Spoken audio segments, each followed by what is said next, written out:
let's start all over here. My name is Greg Hunter. I am the board president of West Hill Community Association. Thank you guys all for taking the time today to come to our quarterly meeting. We got a lot of things on the agenda today, so we're just gonna have to bust through it. I know there's some 3-minute conversations and there are longer ones later, but first and foremost, I want to first say, don't forget to vote. If you need help registering, we have forms here. You can register online or on paper by 10/27. Otherwise, you have to go to the elections headquarters by election day, but we'll be near the ballot drop box by Skyway Library on election day to help any last minute questions, ballot reprints, envelope replacement, candy and swag. Expect costumes, high fives, and high energy, as always. And some other upcoming events is this Saturday is our Halloween takeover. It's going to be at the Skyway Fire Station. Thank you, Fire Department, for letting us host over there. Appreciate you. That's going to be from 1 to 5 p.m. And then the Voters Day assistance booth is going to be at the Skyway Library, as we spoke before, 11/4 from 4 to 8 p.m.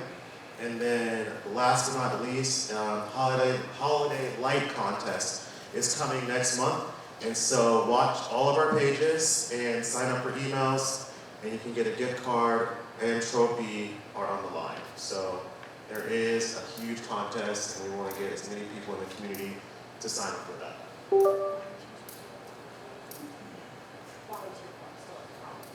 Volunteer forms? For the Halloween takeover, still Halloween takeover, yes, that's right. yeah, come see us if you want to volunteer. If you want to volunteer for the Halloween takeover, please sign up at the over here at the volunteer sign up. And we also do have some additional tabling spots available. We had some people that weren't able to make it, but if you are interested in tabling at the Halloween takeover, please let Devin or Mary or myself know, or Malika, so that we can add you to the list. Where's our West Hill board members at, by the way? Oh yes, we have Raul over here, he's our board director. Joel as well, secretary. Malika is our board director as well. And we have our treasurer, Devin Circus. And then we have Mary. Yeah, honorary. She's jack of all trades. she just shows up and she just helps out whenever we need it. And as always, we do need volunteers, like we said, donors, and of course, cheerleaders to continue telling the community about us. We've been around for quite some time, but a lot of people still don't know who we are. And so please let your community members know that we're here for you. First, we have April from Washington.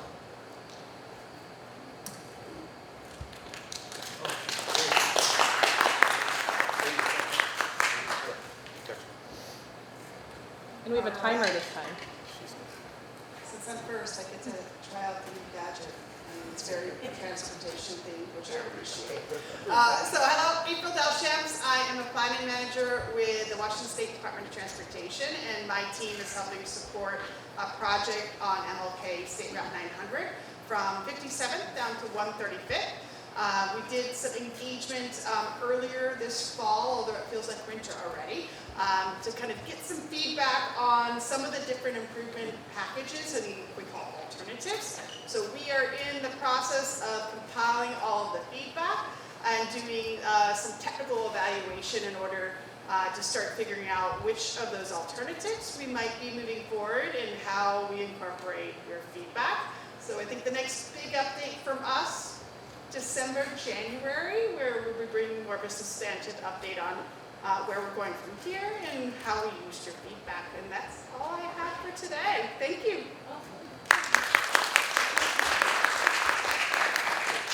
Thank you, April. Next up is, who we got next? We got some scribbles in here. Looks like Officer Paul Francis from King County Sheriff's Office.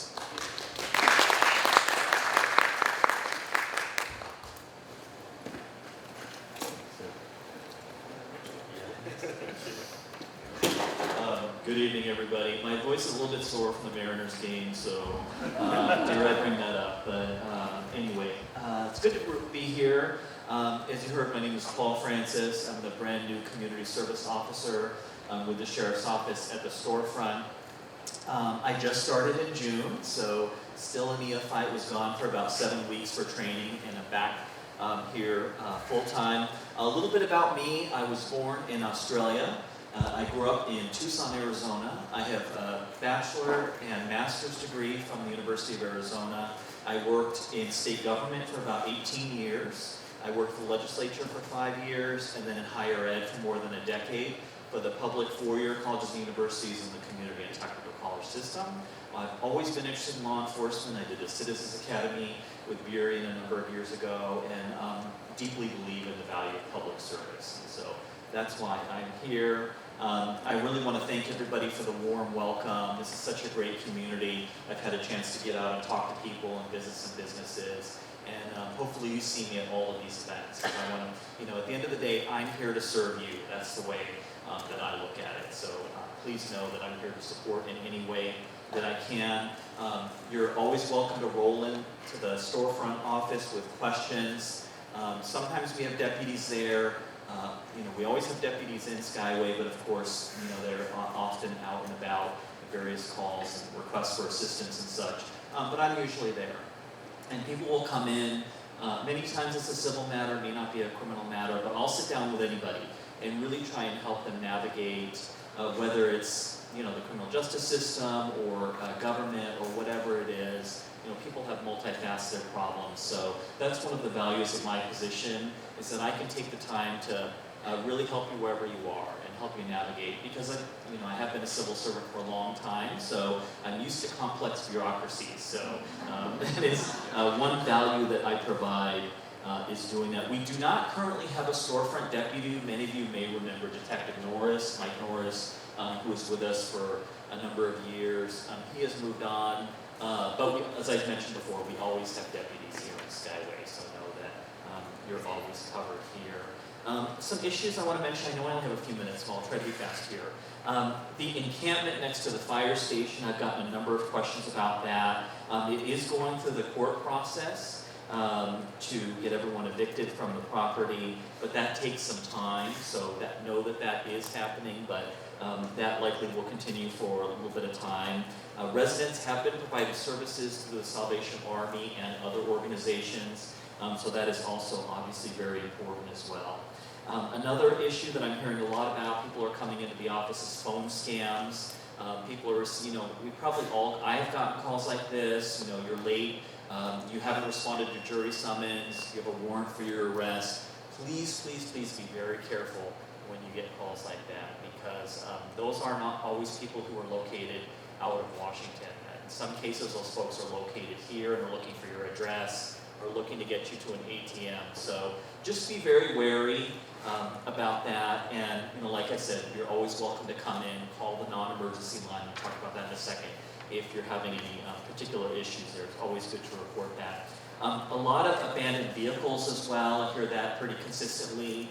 That is one of the values of our non-emergency line that we have. That number is 206-296-3311. Please always feel free to call that number. And of course, if it's an emergency, you're always welcome to call 911. But non-emergency, I wrote some examples here. Abandoned vehicle, your car was stolen sometime overnight, your house or car was broken into yesterday, you need to add additional items to the burglary report which you made last week. Those are all good examples of where the non-emergency line will come in handy. And it is 24 hours a day.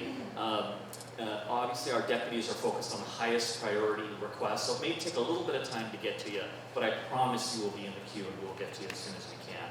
We call the non-emergency number there. So even if you think it's too small, please call. We're always here at your disposal. I also wanted to mention that we do have a free house check service. So if you're going on vacation and you want somebody to check on your house while you're gone, please reach out to me. There's a one-page form that you have to fill out and submit, and then that likely would be me who will go by and just check the perimeter of your house to make sure that it is safe. I've done that for a number of people, and I'm certainly happy to continue doing it. Rolling along. Please consider serving as a block watch captain. We have a wonderful cadre of block watch captains right now. You know, the way that I look at it, you're the first defense against crime if you serve as a block watch captain, because you're the eyes and ears of your neighborhood.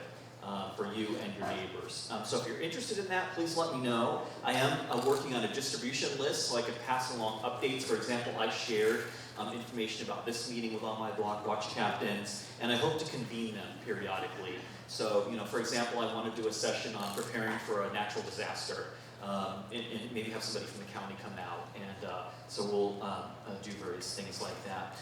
We do have, if you go to the King County Sheriff's Office website, an open data dashboard. I sometimes get questions about this, where you can look at kind of what crimes are occurring in the Skyway area.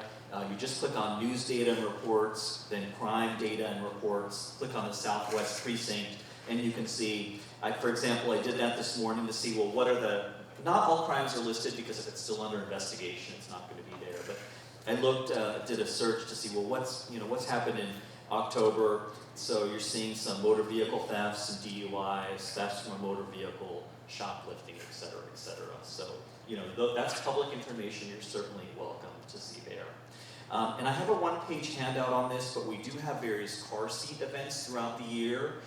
So please take advantage of those. Those are like located all across the Seattle area. I think we have 3 or 4 more for the remainder of the year. I will be a certified car seat technician once I take the training. So that's a service that Sheriff's Office, in conjunction with a variety of partners, offers. And I know our fire department colleagues have been really wonderful partners in that endeavor as well. I will have a table at the Halloween takeover at the fire station, so please say hi. I don't know what I'm going to wear Halloween related, so I don't know. I have to think maybe come up with a hat or something. But and then my contact information.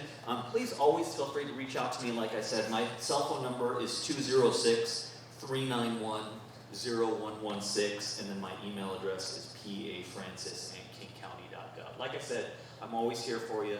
Please feel free to stop in anytime, and I greatly look forward to working for you over the coming years. Thank you.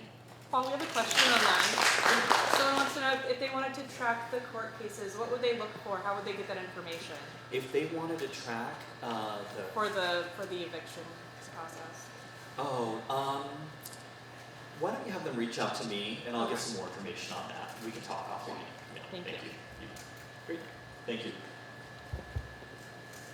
All right, thank you so much, Officer Paul Francis. So next up is Chief Hicks.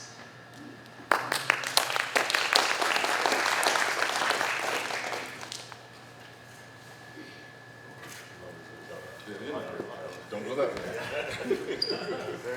Good evening, everyone. My voice is a little sore also for after the Mariners game. That's why my voice is kind of raspy. Good evening. Thank you for inviting me out. One of the things that I just want to thank all the community for coming out to our health and safety fair that was on August 16th. And thank all of our community partners that came out. We had over 22 vendors or 22 community partners that came out and actually provided services and everything. Some of the big players were Elijah Brown Foundation, Urban Family, of course West Hill, VFW, the Skyway Water and Sewer. So a lot of our community partners came out for that, and that's one of our biggest events for the year. So thank you for coming out and supporting us and supporting your community. Our crews continue to do a great job. I know a lot of people wonder about what kind of fires are we having in our community. So we have had 6 structure fires in Skyway, but we are part of a larger response. So to kind of give you a little background, we are a special purpose district, and so we are governed by a board of 3 commissioners that actually live in this community. We are 3 square miles and 1 fire station, surrounded by larger cities. So it's amazing how we're still operating, but we still are. We were established in 1943. So we actually respond mutual aid with Renton, Tukwila, all throughout South King County. So if you're down at Fred Meyer in Renton, you might see King County Fire District 20 engine on Rainier Avenue responding to a call. Or up here in Skyway, you may see a Renton Regional Fire Authority unit up here in Skyway because we all work together. And the goal is through computer-aided dispatch that the closest unit to the address gets dispatched to the call. So that's always the goal.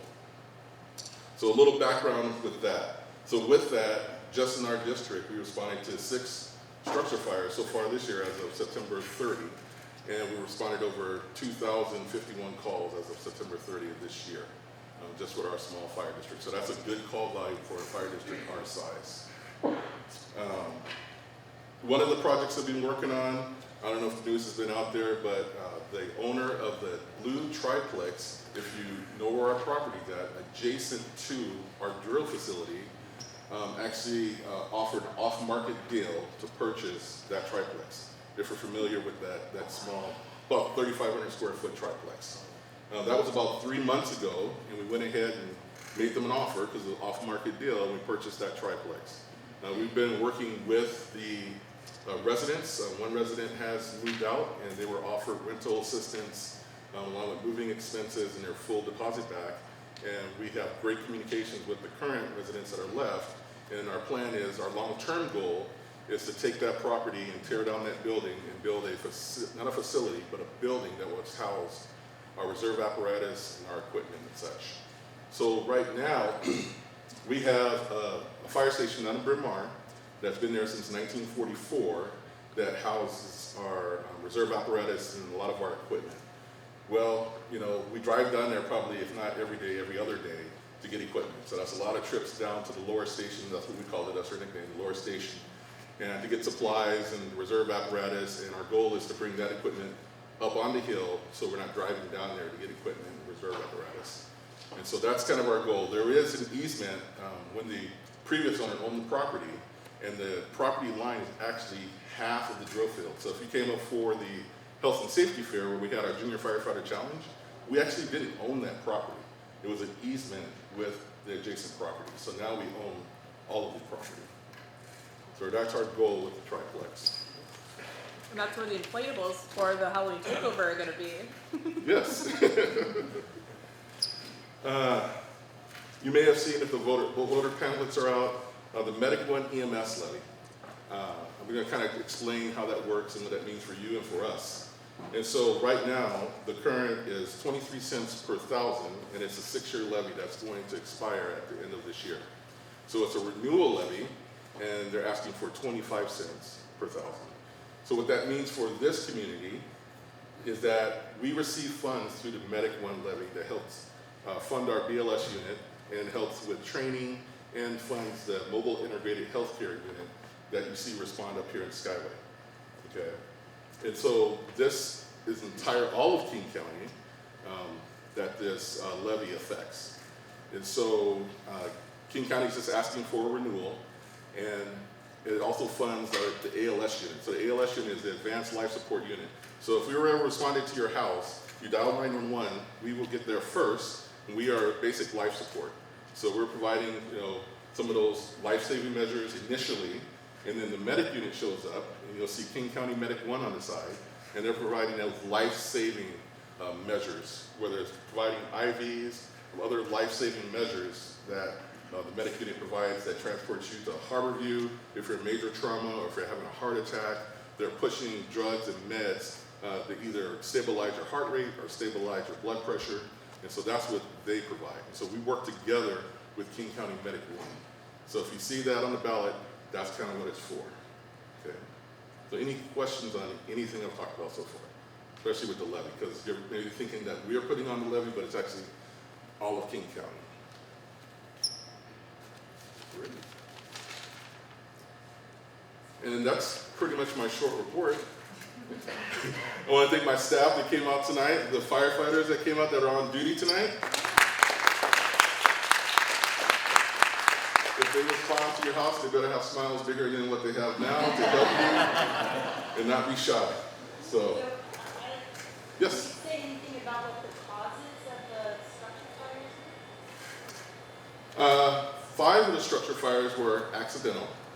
One of the structure fire was actually determined as arson, which was at Green Tree Apartments office there. So it's not uncommon for a lot of fires to be either undetermined or accidental. You said that was in September? That was, yeah, year to date, September 30th. That's what all my data I've collected so far for the year. Any other questions? No? Well, thank you. All right, thank you, Chief Hicks. Next up is Department of Local Services. Who's all coming up? I'm gonna start with Bo. Not everybody. Hi, good evening. I'm Bob Domingo with the Department of Local Services. And tonight, we brought our big guns tonight, by the way. We have the Director of the Department of Local Services, Leon Richardson. Say hi. Denise Jackson, she's our Community Transit Coordinator. Skyway Van, there you go. Jesse Reynolds, he's our Economic Development person. So Felicia and Jesse will be speaking tonight. And my bad. Our newest community service liaison, Clem. There you go. That's the last name, bro. I'm sorry. Clem Benton. There you go. All right, so local services. You besides just seeing me here on Wednesdays and notarizing documents, because for some reason West Hill, Skyway, is like 90% of my notary job. I see people coming from all over, from Enumclaw, from Skycomish, wanting a notary. So, but I'm here on Wednesdays, guys, from 1 to about 5-ish at the library. If I'm not there, I'm at the Skyway Resource Center. You just have to bang on the door loud. Okay? There's nobody in the front. Anyway, all right. I'm going to start off with Jesse. Sure. Jesse is going to talk about economic development. Hello everyone, as Bob mentioned, I am your Economic Development Program Manager. So that's all unincorporated areas in King County, both urban and rural, including Skyway-West Hill. I haven't had an opportunity to talk to you all yet, and so I asked Devin if I could say hi. So I've been in this role for about 1.5 years now. I came in and it was kind of towards the end of COVID where we were working to distribute a lot of funds to help small businesses and career development. And now we're shifting into some other things. So my main 3 things are supporting the local businesses, business retention, business districts, places like the commercial areas that you see on Renton Avenue, and a little bit of business recruitment. And stuff specific to Skyway, one of the things that I am helping out our participatory budgeting program with is you all voted for some Renton Avenue Skyway beautification. And then we put out a survey a little bit ago, and now we are turning that survey into actions, actual capital projects. One of the things that we're going to do is we're supporting the Black Panther Park development. I think you all are familiar with that, I assume. Off of Renton Avenue, there was some programmed art that was unfunded. That art is now funded. And so Go through your slides. Oh yeah. Sorry, I should have been cueing you, huh? No, it's all right. It's a community effort. There's no Yeah. I didn't. Yeah. My bad. You were prepared for Go this. next slide. That's okay. All right. So we already kind of covered this. Next slide. We covered that too. I'm cruising through. All right. So basically, the take-home thing is I am your liaison for businesses, economic development in general. So feel free to reach out to me anytime. If I am not the one that can help you, then I will find the person at the county that does. And so if you're a small business owner, I would love it for you to reach out to me and hear about what you do. You know, so White Center is our biggest physical commercial area, as in like you walk down the street and you see a lot of storefronts. But you all have a lot of at-home businesses that might not be on my radar, and I would love to hear about how you find doing businesses and incorporating and how I can help you out.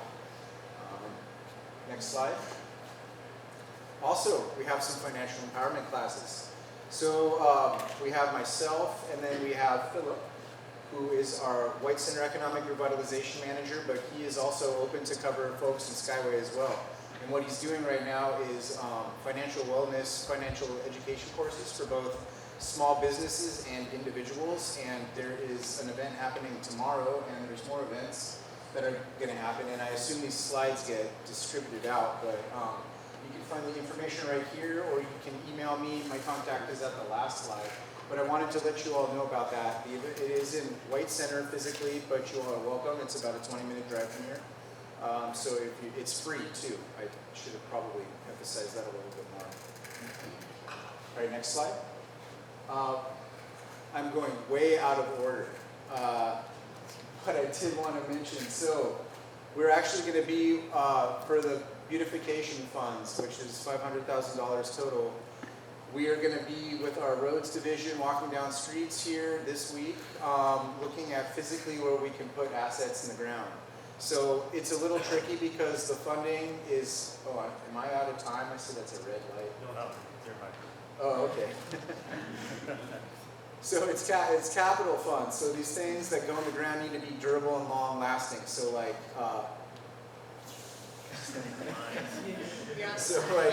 so we're working with that. One thing that we did hear from the community is folks want more vegetation, they want more greenery, more trees, and we're going to work to find a way that we can do that capitalizable. One thing that we might ask your organization is if you would be willing to help maintain them. So that is a potential question that we might be reaching out to you more formally on in the future, because we'd like to see your desires be met.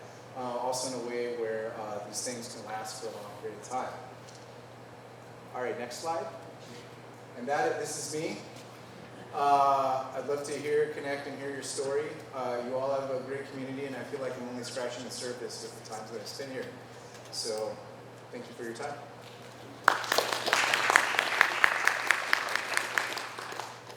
Thank you, Jesse. Okay, before I call in Khadijah to talk about our community van.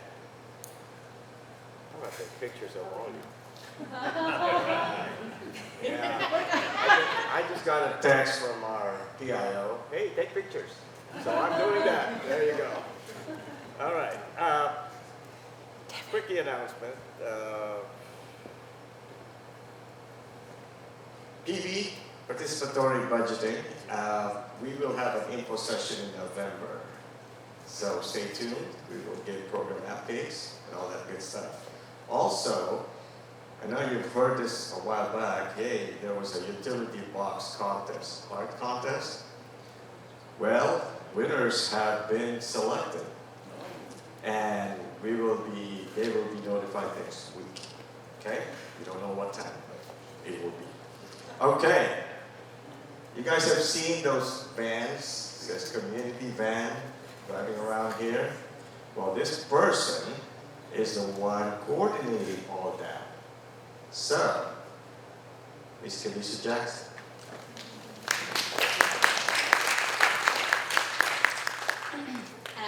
Good evening, everyone.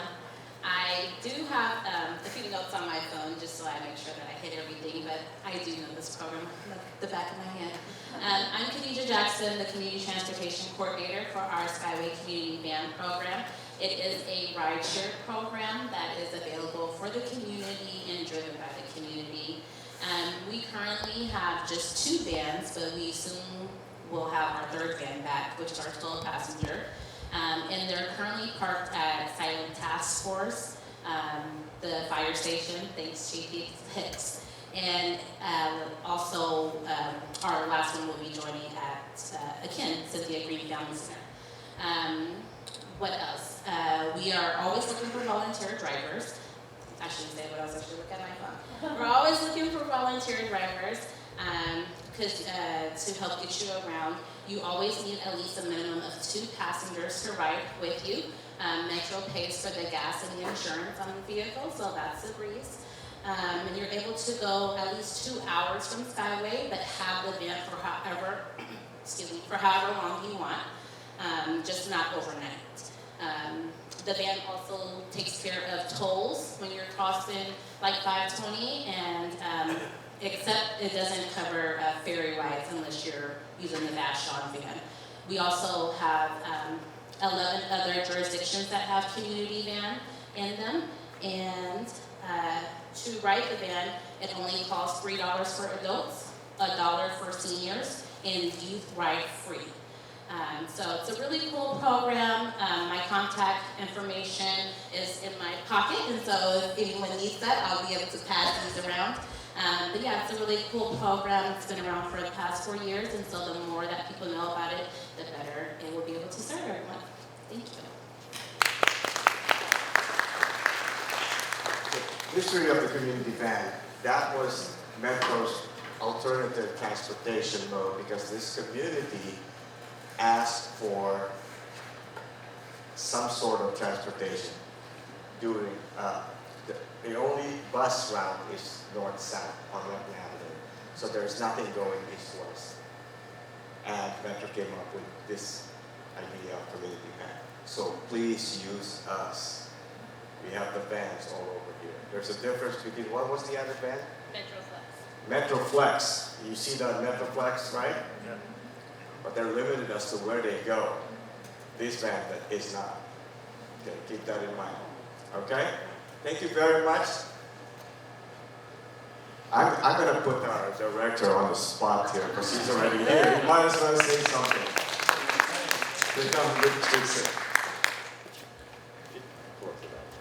Thank you very much for that. Excited to be here, excited to see everybody. The one thing I just want to echo that my team was up here sharing is that we are your local government. So if there's things you need or want to see in your community, that's feedback that we absolutely want to hear. We want to make sure that the things we're doing are responsive. And so I know Bong talked a lot about notarizing stuff, but like he is the conduit to give that feedback. That's he's always present in the community. And we want to make sure that if you guys have a need or a want, that we are reacting to that. Right now we're in the middle of our budget season, so we're doing a lot of asks, and hopefully we're successful in getting the things that we're asking for that will enable us to be responsive. One of the things that we're requesting that looks like we might get is an emergency services fund. So in the event of a fire or the power outage, that we have a flexible fund that will allow us to be responsive to some emergent needs. Along those lines, we are working with the King County Library System to see if we can get a generator at the library, recognizing that that serves as a warming, cooling space in the event of emergencies, and we want to make sure that if the power goes out, that's still a place where people can congregate. And so we're working with the library to see if we can make that happen. But we're here to support you, so feel free to ask us anything. We'll see what we can do. Am I missing anything? All right. Thanks for your time.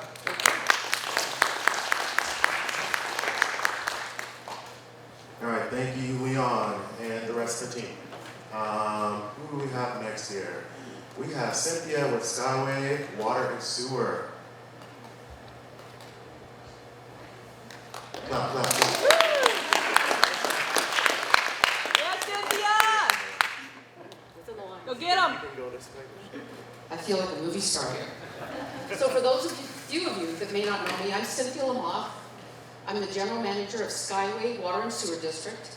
And the Water and Sewer District is your water and sewer district. So we're here to serve you.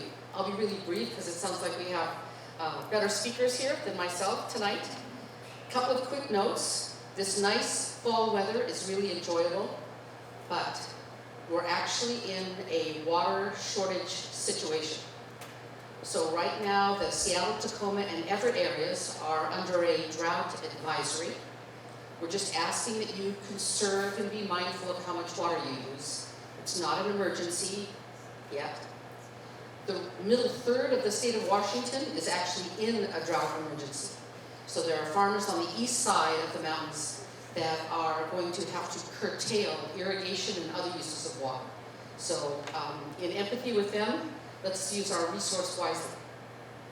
We continue to work with King County on a septic to sewer conversion affordability project.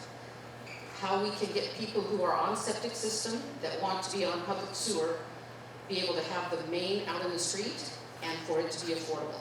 So stay tuned for more. I don't want to steal thunder from our November newsletter, but you may have received a mailer that talked about water and sewer line insurance coverage. We're not a part of that. We're not partnering with those people. We're not advocating for that. You'll have to judge for yourself if that's a good opportunity. Probably your best approach would be to take that mailer and send it to your own insurance agent or your insurance company and have them take a look at it and see if it's worthwhile to sign up for. And last but not least, I have several types of materials out on the back table there. A leak detection test kit, a turf rebate program, bill assistance opportunities, and the last version of our newsletter in September. How did I do for my 3 minutes? Yeah. Any quick questions? If not, I will be here the rest of the evening. Thank you so much, Nikita. Next up is Margie with Skyway VFW.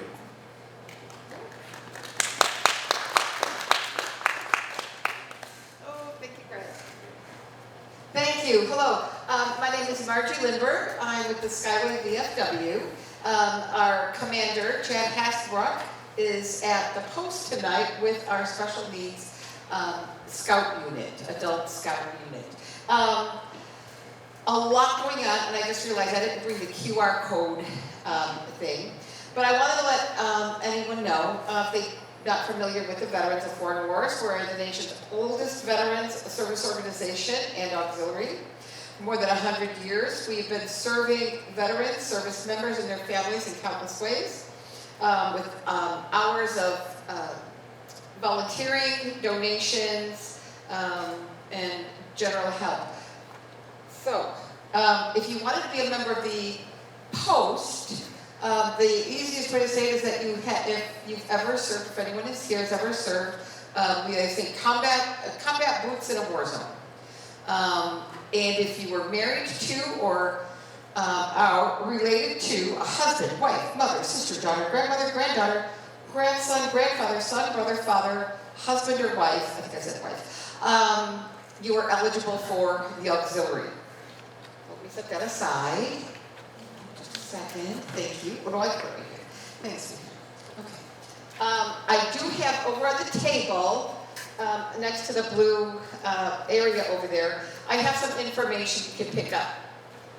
There's applications for the auxiliary.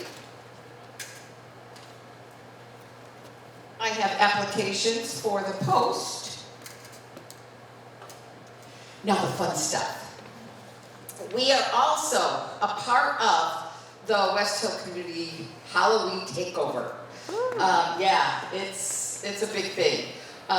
We are asking for more donations of cakes. Last year we went through, I think, about 250 cakes for our cake walk. So please make a cake, drop it off Friday afternoon.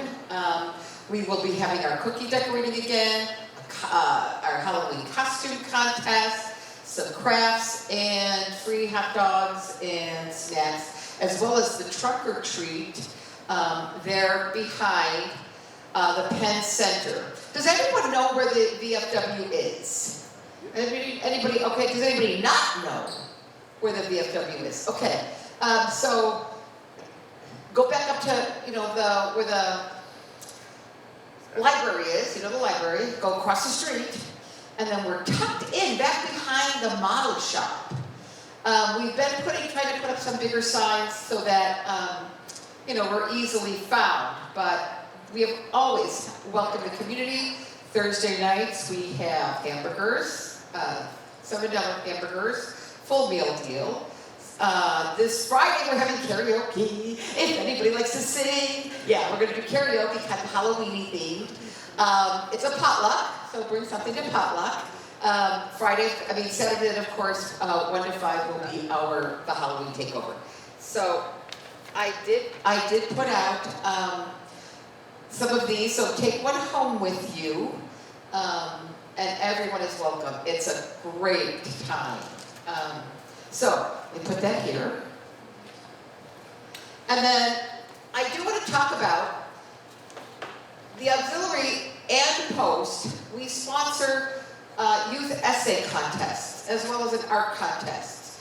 The two that are coming up most currently, kids still have a chance. So if you're out here listening on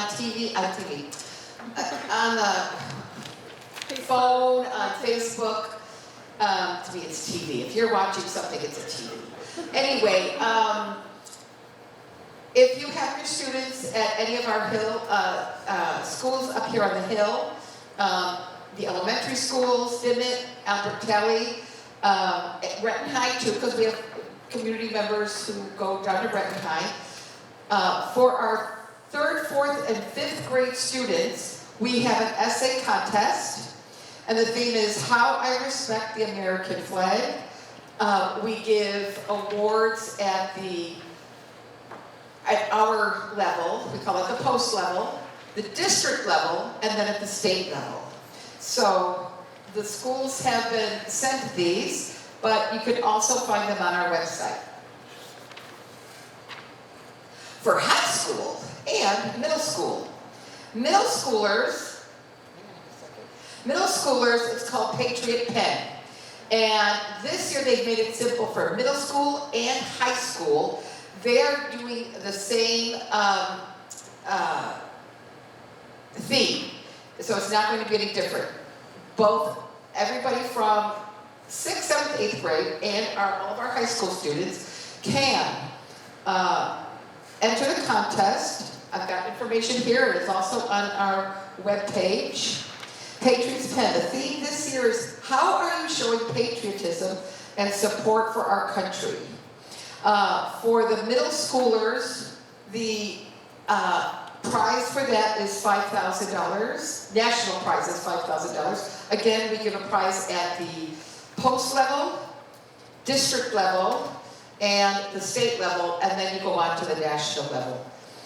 Voice of Democracy, again, it's the same. How are you showing patriotism and support for our country? That national prize is $35,000. And we have had people from Washington State place.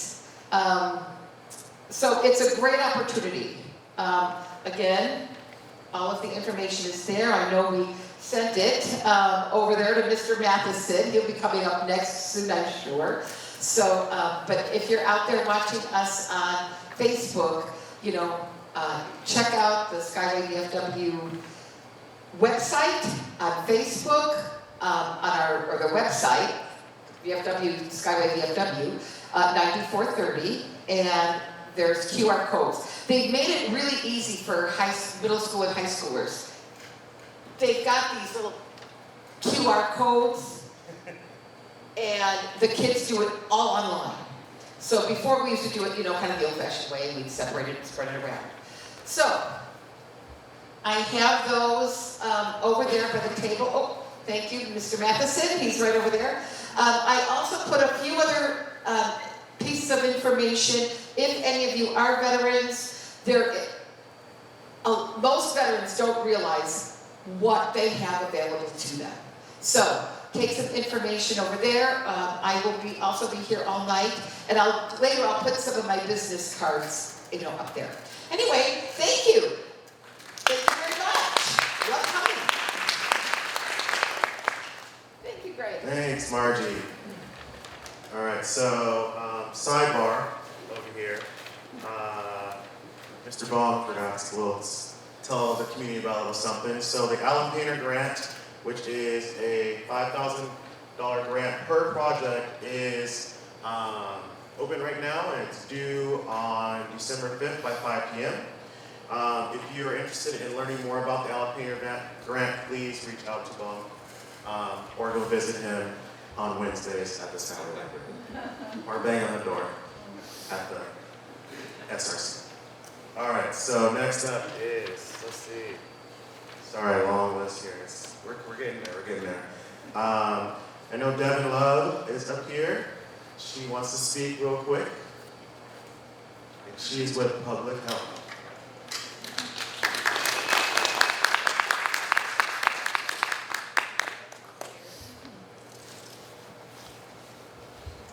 Thank you, Greg. And actually, Devon with Public Health. Happy to be here this evening. Wanted to just share some quick information. I will give you just heads up.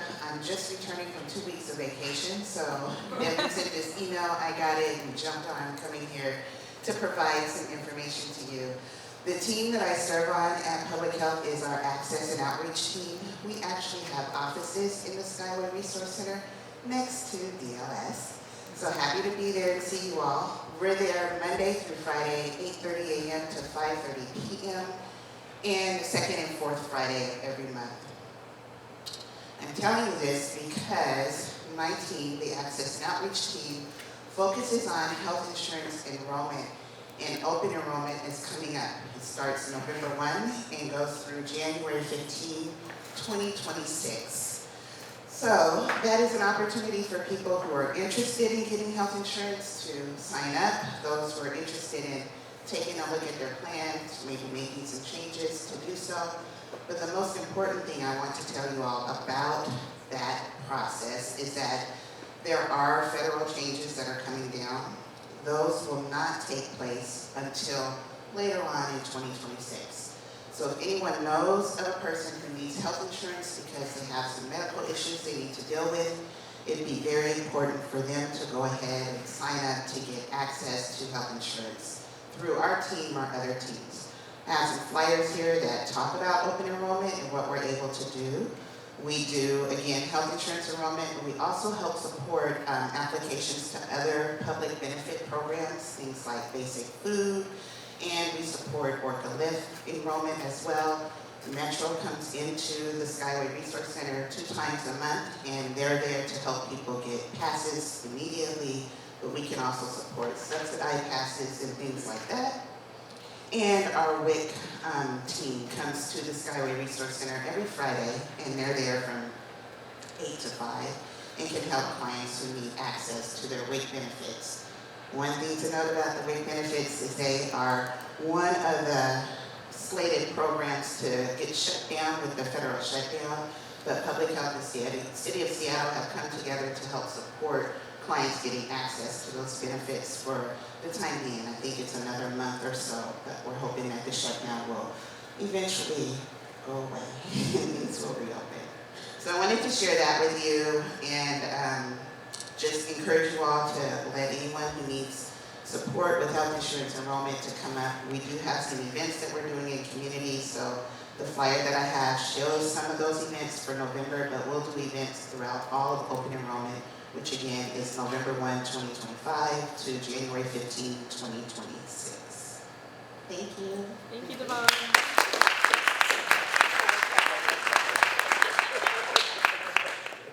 All right, thank you, Devon. All right, so next up we have Gabriel Avila, King County Parks.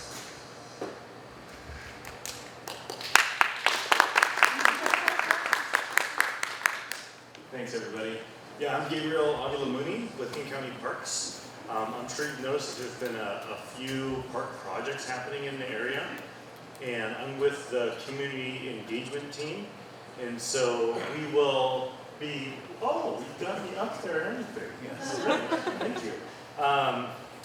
Yeah, so one of the things I'm working on is starting a community advisory committee around the community center project that's happening in Skyway Park. And so I'll be reaching out in the next week. I worked with a bunch of community organizations to identify some of the most well-known and well-respected leaders in the community. And we're going to bring them together and start this advisory committee to sort of disseminate information and inform the process. And so I'm pretty excited about that. And if you have any questions about any of the park projects that are happening in the area, I'm going to be available at the King County Library on Tuesdays from 1 to 4. So you can come by and talk to me, and I'll be there and happy to chat. Thank you so much, Gabriel. Next up is Mary with Friends of Skyway Library. Thank you. So I am Mary Brown. I'm the president of the Friends of the Skyway Library. For those of you who haven't heard of us, we are a volunteer group of about 11 people here in the neighborhood. We are Friends of Skyway Library, or as we like to call ourselves, Fossil. We were established Yes. We were established in January of 1984. Our main purpose is to raise funds for the library, and then they take those funds and they use them for free programs that they then offer out to the community. We achieve this through our ongoing book sale located at the front of the library. We also do an annual book sale the first weekend of October. This year's book sale raised $1,875. That's almost $700 more than what we did last year. Thank you. Our 2025 year-to-date donations and ongoing book sales, not including the annual sale, is $4,562. This includes a large donation from the Renton Innovation Zone Partnership in the amount of $2,500. This is close to the same amount we raised last October of 2024, sans that large donation. The amazing team of librarians have used that money to provide 13 free programs in addition to what they are offering with their funded budget. Some of these programs have been tie-dyeing handkerchiefs, parent-toddler yoga, as well as adult yoga, which if any of you aren't doing, you totally should, it's amazing. And then they also brought in an author/illustrator to share her story with the youth, as well as teach them how to make their own zine, and then many more. So if you're a library fan like we are, and you want to help contribute, please check out our sales shelf in the front of the library. The prices range from 50 cents to $2. We would also love if you spread the word of our annual book sale next October. And lastly, instead of taking your gently loved books to the thrift store, think about bringing them over to the library. Your books, your CDs, your DVDs, and magazines. The librarians will collect them, and then they will give them to us, and we will get them out to our shelves. And lastly, if anyone wants to become a friend, reach out to me. That's it. Thank you so much, Mary. Next up is Kyle with Skyway Coalition.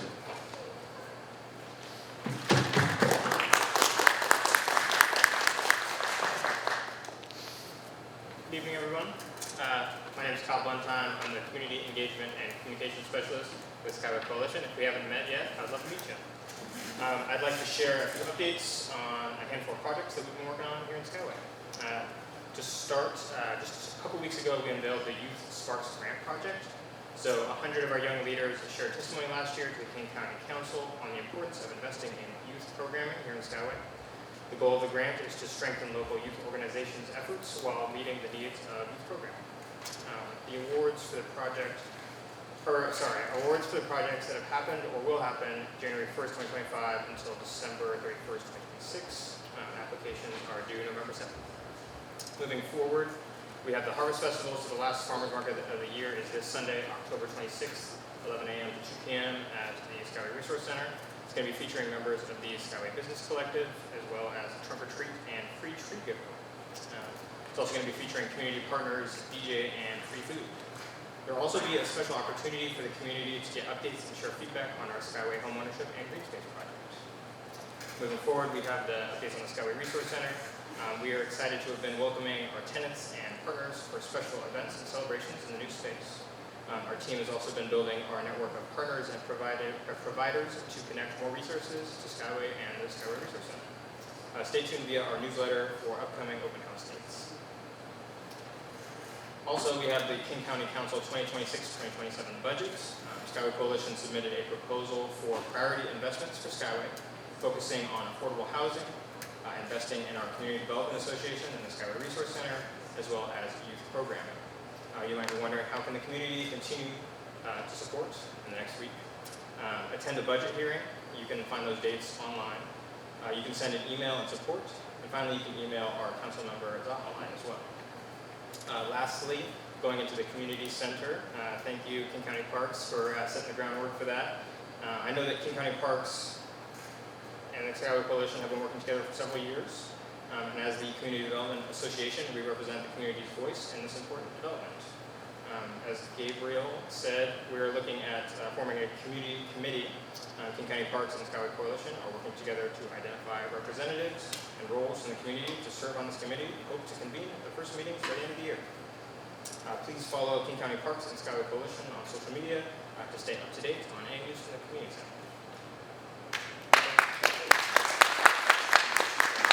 Thank you, Kyle.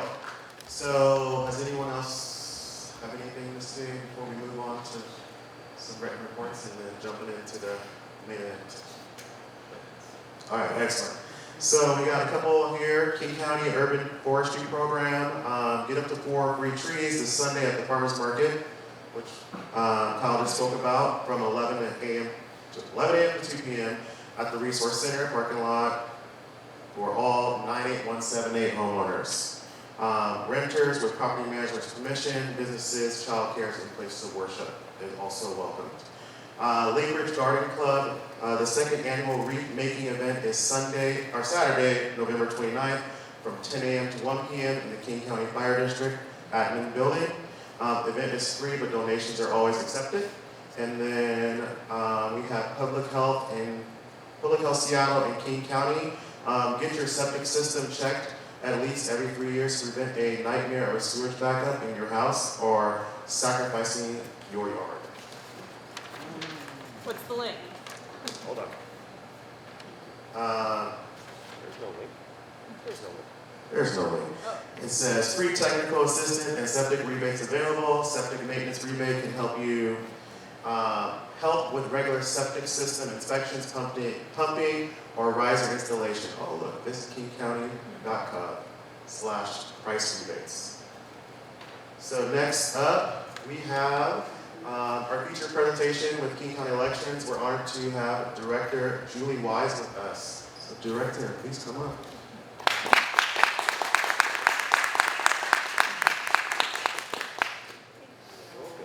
Good evening, everyone. I am Julie Wise. I'm your elected Director of Elections. I understand that's a lot of electing in one phrase there. I'm grateful to be with you this evening. If you're not aware, there is a ballot or an election right around the corner. We are 2 weeks away from Election Day, and that means that ballots went out. We can, I think, head on over to our first slide. Ballots went out on Wednesday of last week. So what that means is that every single one of you should already have your ballot in hand, right? Is this a true story? Yes. Yes. Yes. You don't have to have voted it yet. That's not, you look a little bit guilty. Okay? But you should vote it like sooner than later. And there is a great I voted sticker in there that you could wear with lots of pride, and you can shame your friends for not voting yet on social media, whatever it takes, right, for us to all turn out and vote. So for this general election, this is what is called an odd year, right? It's 2025, and that means that all of our local races are on the ballot.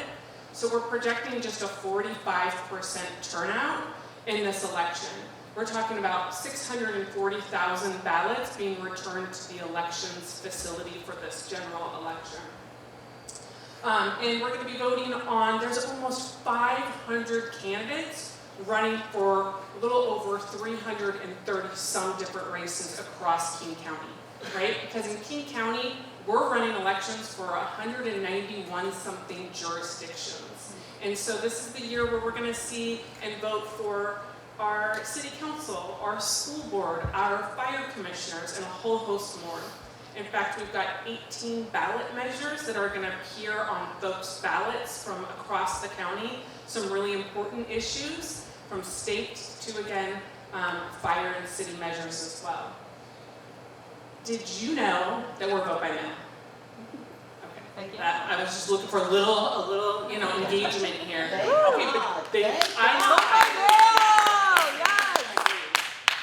yay to vote by mail. Did you also know that you could vote in person if you wanted to? Oh, no, I didn't know. See, you didn't. Okay, we're learning stuff here together. Okay, so you can vote in person. We have set up vote centers for every single primary and general election. We're all about meeting the voter where the voter's at, right? And a lot of us are at home voting, clearly, because we love vote by mail. But you can also go to these vote centers all the way from Kenmore to Kent. We've got those listed on our website. they're one-stop shop, folks. You can get registered, because you can, in Washington State, you can register all the way up to Election Day. So you can get registered, you can get a replacement ballot, you can change your address and get a new ballot. We've got voters pamphlets there. You can get an I voted sticker. You can return your ballot. And we've got staff there to help if anyone wants to vote on a machine that maybe you're blind and you need to be able to have some, be able to listen to your ballot. We've got that there. So come see us. We're going to start opening those on Saturday before Election Day, and then of course that Monday before Election Day, and then Tuesday, Election Day itself. We'll be out at those vote centers. We've got 6 of them across the region, and then we also have a hub at the University of Washington for students. We're all welcome there too. Students to go in and be able to get registered and to vote as well. We have 85 drop boxes across King County. That means that our voters have a drop box within just a 3-mile radius of their home. And in areas that are a little bit more urban dense, like Seattle, 76% of them live within just a mile of a drop box. Those are secure, 1,000-pound tank steel, 8 inches of bolts cemented into the ground. Funny side story, we did have a bus accidentally sideswipe one when they came to drop off students at our facility for a tour. The bus was messed up, but the drop box, totally unscathed. So, those are secure. They've got just a 1/4-inch slot there, made just for a ballot to be able to go in. So all 85 of those are open across the region, and they close promptly at 8 p.m. If you like excitement in your life, you can go to a drop box at 7:30 if you would like to. I don't recommend it on Election Day, but you will find other people there. We're there on Skyway Library on Election Day 40! Yes! Or you could try them at 4 p.m. I hear they're there at 4 p.m. as well. And so please do use a drop box. Let's talk about postmarks, right? United States Postal Service, we've heard some news around delay of mailing, right? And so the United States Postal Service has changed how they postmark. So what we're strongly encouraging voters across Washington State is that if you are going to use the United States Postal Service to return your ballot, you should do that a week before election. That means your deadline to use the United States Postal Service would really be October 28th. But have no fear, because we have 85 drop boxes open 24/7. Because why? It's important to get an Election Day postmark or a date before that, right? And so that's why we're really encouraging folks. Sometimes you think, oh, if I put it in the mail, in my mailbox, or in one of those blue bins, the day before Election Day, that surely it's going to be counted.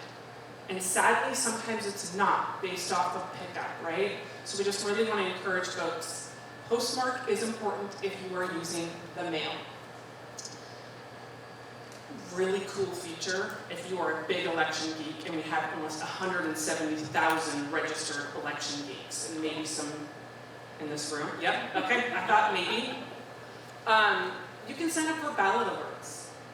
This is not only just a really cool customer service piece, it's really great security as well, right? So if you sign up for ballot alerts, we're gonna send you a text or an email, whatever your preference is, hey, we've mailed your ballot to you. You should be looking for it in your mailbox.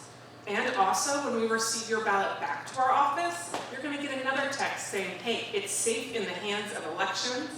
And then when we verify your signature, you'll get another text. And if there was any issue with your signature, because in vote by mail, that's how we verified that you voted your ballot and no one else got a hold of it, then we're gonna text you and say, we've got an issue with your signature that we gotta get cleared up before we certify the election, which is 3 weeks after Election Day, so we have time. So it's a really, really great place to be able to stay informed and to keep your ballot secure. And we send a beautiful, friendly reminder to you that Thursday before Election Day, we have not received your ballot. What are you doing? Who's voting? Who's voting? Yes, yes. Okay, this is good, folks. Vote early. Not often. Try it. You can't. We only will count one ballot per voter.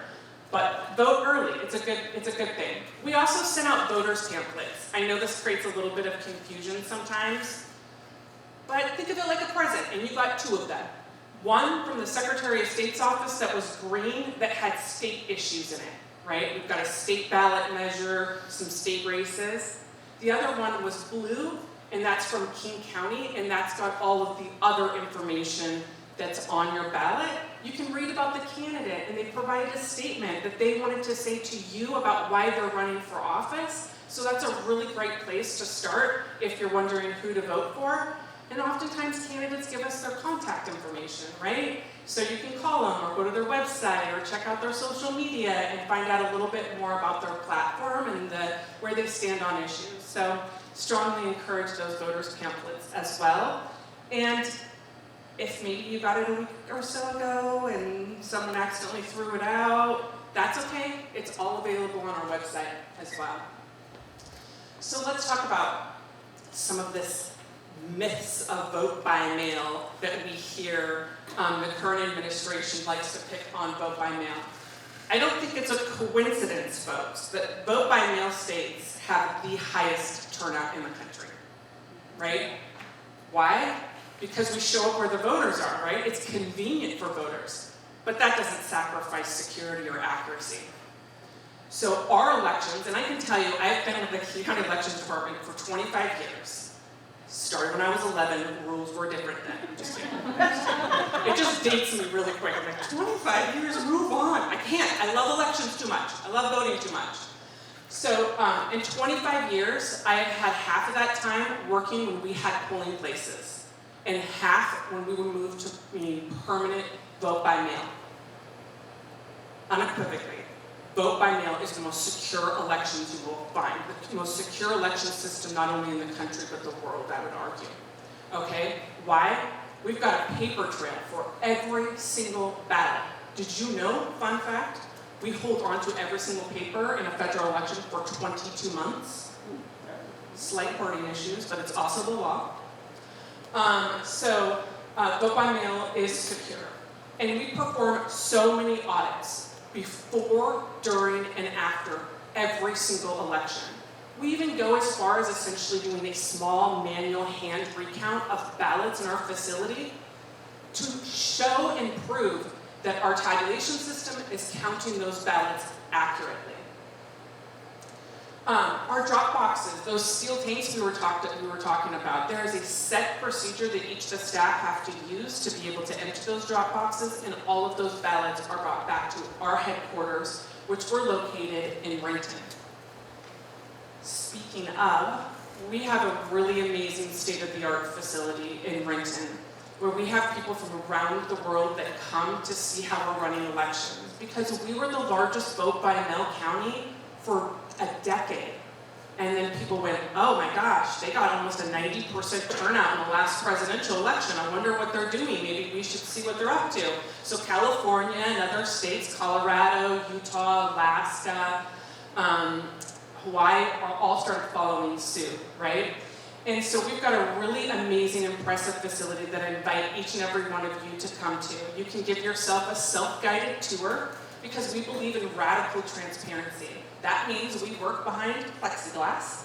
So you can literally come in and walk a fifth of a mile. You get your exercise at the same time. Take a fifth of a mile loop around the entire elections facility, watching us process ballots.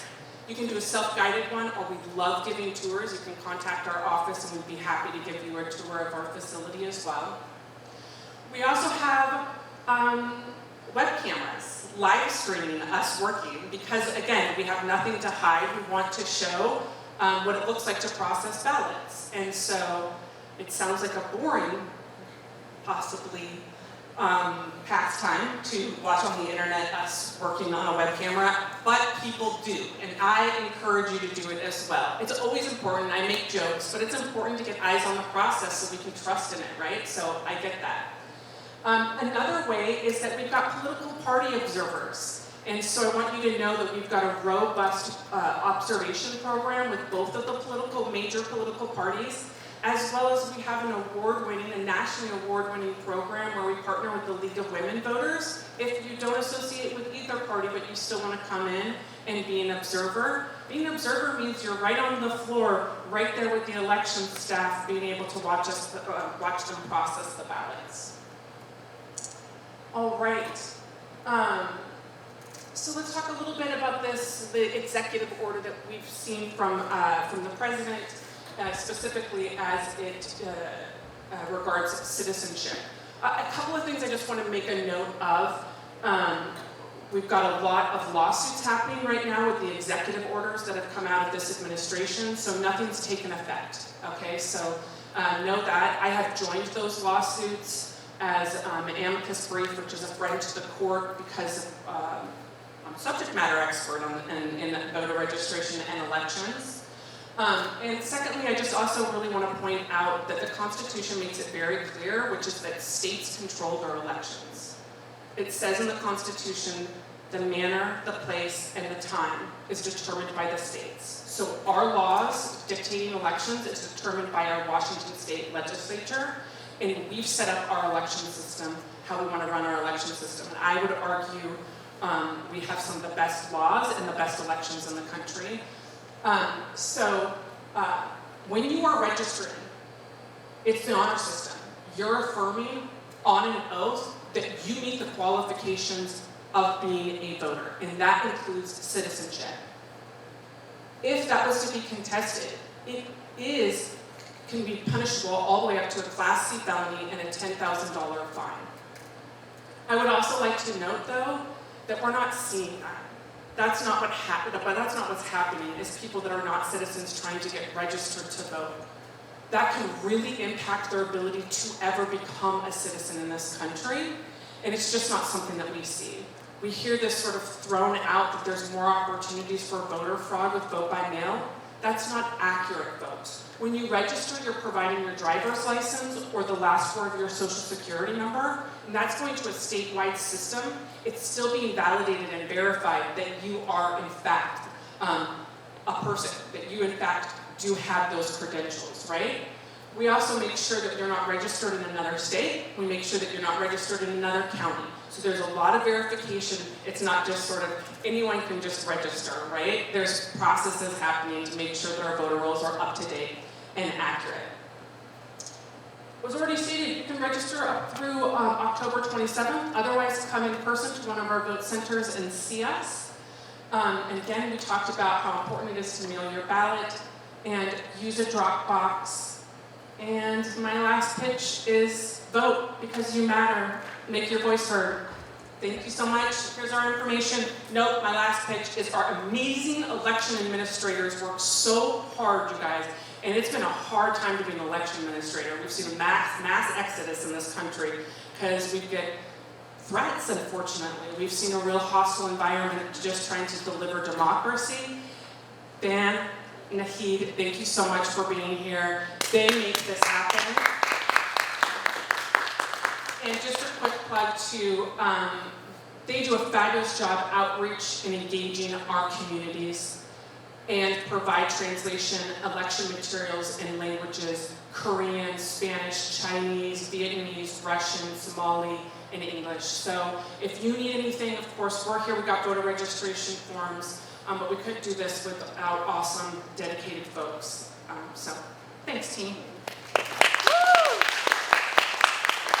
Thank you so much, Lily. That was a lot of information, which is great.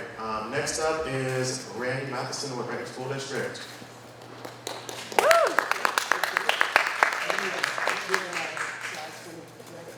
Okay, I'm going to go through this pretty quickly because we're running late tonight, and the key to my folks are eating it, man. In the middle of my thing.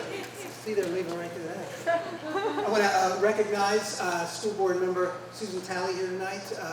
She is one of the board members who services this area, so thank you for coming out. We have two measures on the ballot, on the election ballot. Measure 1 is the Education Programs and Operations Levy. Measure 2 is the Technology Capital Projects Replacement Levy. Neither of these are a new tax. Every 4 years, school districts have to come out to the community and ask for continued support for these measures. So they were voted on last in 2022. They expire in 2026, and we're here to ask for continued support through 2030. So all of the funds that are provided through taxes for these measures stay right here in the Renton School District. This is not something that is collected and then sent to other school districts in the state. Measure 1, the Education Programs and Operations Levy. Big yawn right here. That's not for me. She's just sleeping. School districts in Washington State have 3 main sources of income. Federal funds make up about 11% of our budget, and they come to us for very specific programs, special needs students, low-income families, after-school activities, those kinds of things. So very regulated funds from the federal government. Can you go back one more real quick? So state funding makes up about 75% of our budget. That comes to us on a per pupil basis. So for every student, we receive a state allotment. Now you can move forward through it, please. This levy, the first levy that's on your ballot, the Education Programs and Operations Levy, makes up 14% of our budget. It goes to specific programs that aren't funded by the state. You can click forward if you like. Here are some of the things that this levy, Proposition 1, pays for. Academic supports for students in curriculum, athletics, activities, music programs, choral, marching bands, all of our arts programs, athletics, music extracurricular activities, so after-school programs in STEM and so on. You can click through it again. This is some of the support staff that is supported by Measure 1. Support staff like education aides that help teachers in classrooms, nurses, counselors, custodians, bus drivers. School security is one that stands out. The state fund, you might remember I said that we get 75% of our budget from the state. That fund is also specifically regulated. The state provides enough money for only 2 security staff members for our entire district. Our district covers Renton, Newcastle, Bellevue, unincorporated King County, Seattle, Kent, Issaquah, a little bit of Tukwila. So we have 7 municipalities in our district. Our boundaries go well beyond Renton. And the state provides money for only 2 security staff members. This levy actually supports an additional 7 security staff members for our district. So that one kind of stands out when we present this. Okay, next slide. So that was Proposition 1. Measure 2 is the Replacement Technology Projects Levy. All of our technology in our district is funded through this measure, right? Everything that we provide to our teachers in classrooms, so the teacher laptops, student devices,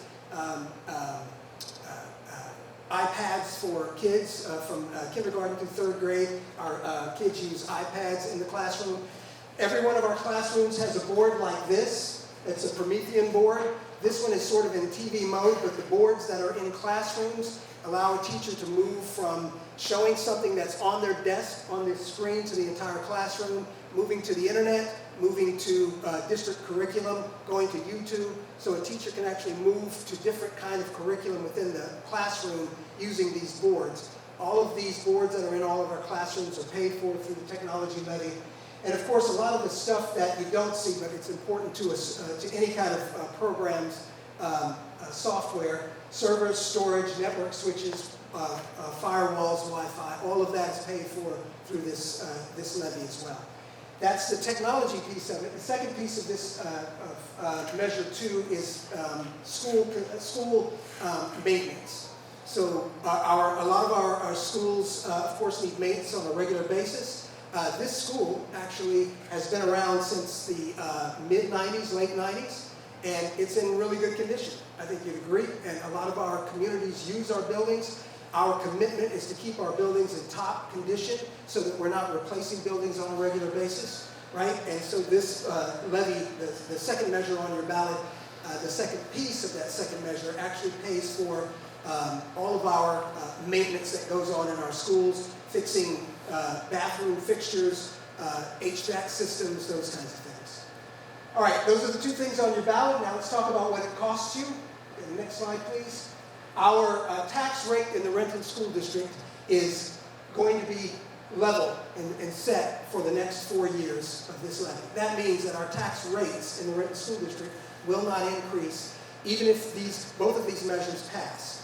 This is the rate for all of our measures in the district. So 341 is our current rate, right? That is for bond measures to build schools and both of these measures on the ballot. Remember I said the measures on the ballot replace ones that are currently funded. Those go away. This picks it up, so it's not overlapping. The reason we are able to keep our tax rate low and steady like this is because, again, our district touches 7 municipalities. There are a lot of businesses that are within our boundaries. Boeing, of course, is a big business. IKEA, the shopping center. We've got a lot of smaller businesses that feed Boeing a lot of their electronics and equipment. So we've got a lot of businesses in our district that pay these taxes. We have a lot of families that live in our district. We have about 130,000 people that live in our district. If you rent or if you lease, you pay these taxes. It's not just homeowners because part of your rent is actually paid for this. So as we've seen an influx in businesses and families moving into our district, everyone pays toward the taxes, right? So these measures are for a specific amount of money. It doesn't increase if your taxes increase, so it's for a set amount. So it would be this, an example would be if tonight we decided we're going to buy pizza and you made Randy pay for it, right? That would cost me a certain amount of money. But if we all chipped in, that's going to be a lot less. Our tax rates are kind of the same. All of the families and businesses that live in our district pay toward that total tax rate. So our tax rates actually stay pretty solid and straight throughout the 4 years of the measure. We get to that next slide. Here's an example of what our savings looks like. You see here on the left, our tax rate back in 2016 was $5.35. Our growth started picking up, and you see how we started declining over the years to get to this level of 341. So this example right here shows if I have a home in the district that is assessed at $750,000, that is what the county assesses my home at, right? All of us receive a postcard in the mail that says, okay, your home is worth this much, your land is worth this much, your property is worth this much as far as your taxes are concerned. So let's say my home is worth $750,000. If I were paying the same rate as in 2016, $5.35, my taxes for this year would be $4,012. But because now, in 2025, our tax rate rather is $3.41, my taxes are $2,557. That's a $1,455 savings between those two tax rates. Does that make sense to you? So we're not tracking my home through these years. I'm saying I'm giving you two different tax rates for my home's value today, showing you how we've been able to save taxpayers money over the years. I mentioned that one of our board members is here tonight. One of the other ways we save money is our board members take action to refinance old debt for bond measures. A school bond measure, which is not on the ballot, is paid for like a mortgage. And if you refinance it like you do your home when the rates are low, you save a lot of money. And that's the savings that we've also incurred over many years as the board members have taken advantage of low interest rates.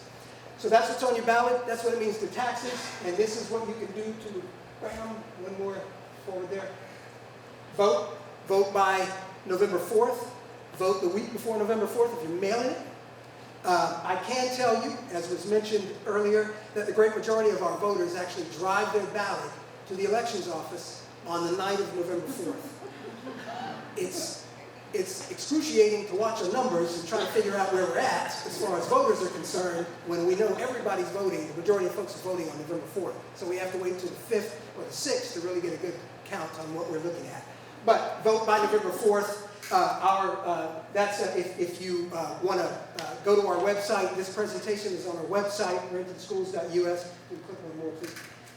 And of course, if you want to communicate with me directly, if you have any questions, I've left this brochure on the table back there. You will receive this in the mail if you haven't already here in the next couple of days. They're going out to every household in the district. It also has all of this information on it with the contact information.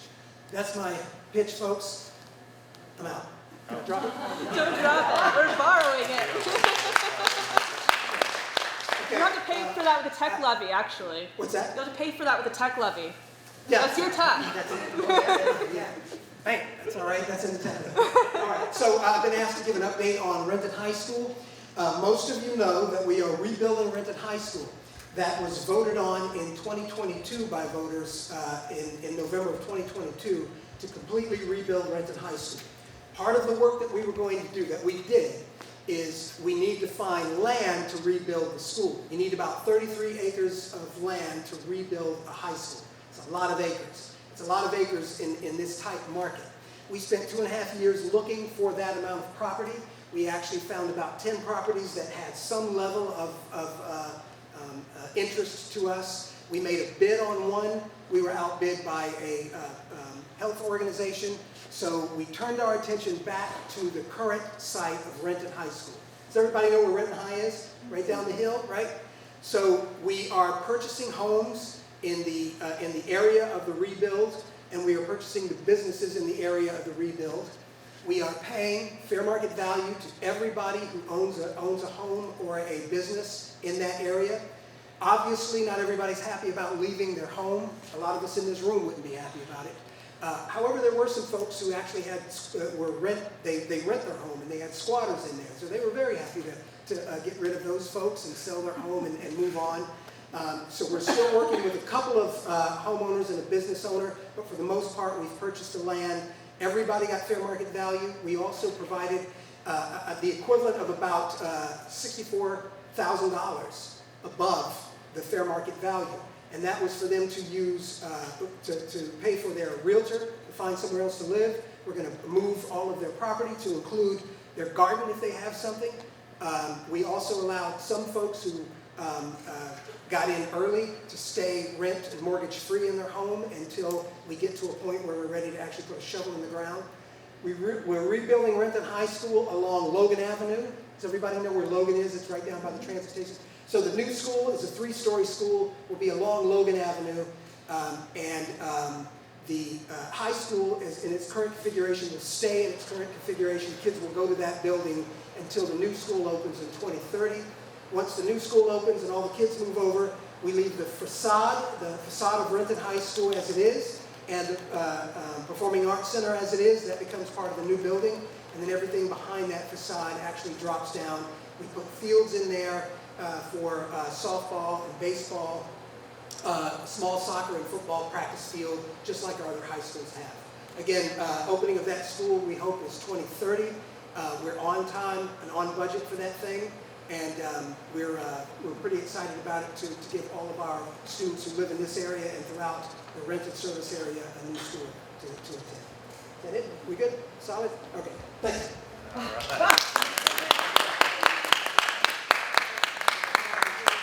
All right, well that is the end of our meeting today. Thank you guys all for taking the time. I know we're a little bit over, but had a lot of guest speakers, which was great. Again, a couple things this weekend, of course, is our Halloween takeover from 1 to 5 p.m. at the Fire Station Cabinet Building parking lot. And we also have, there's more, sorry. Holiday light contest. Make sure if you do like to decorate, sign up for the contest. We want as many people this year to sign up. We didn't have as many people last year, and so that's something that we're going to do. And then vote. We'll have judges. We'll have judges appointed that drive around. Yeah, but we'll put a live map so you can tour them. We'll put it in a live app so you can tour them and so on. Submission form launches early November. Watch our pages. Right. But most importantly, we're doing election day. Don't forget to vote on election day, 11/4. What are we doing? We're going to be at Skyway Library. Yes! What time? 4 to 8 p.m. And what can people expect? Everything. Only good things. A party. Good things. A party. Costumes, candy, swag, high fives, high energy. Bring it. Just hand the remote, the mic to Devin so she can say that so we're not like. I like to hear Greg do it.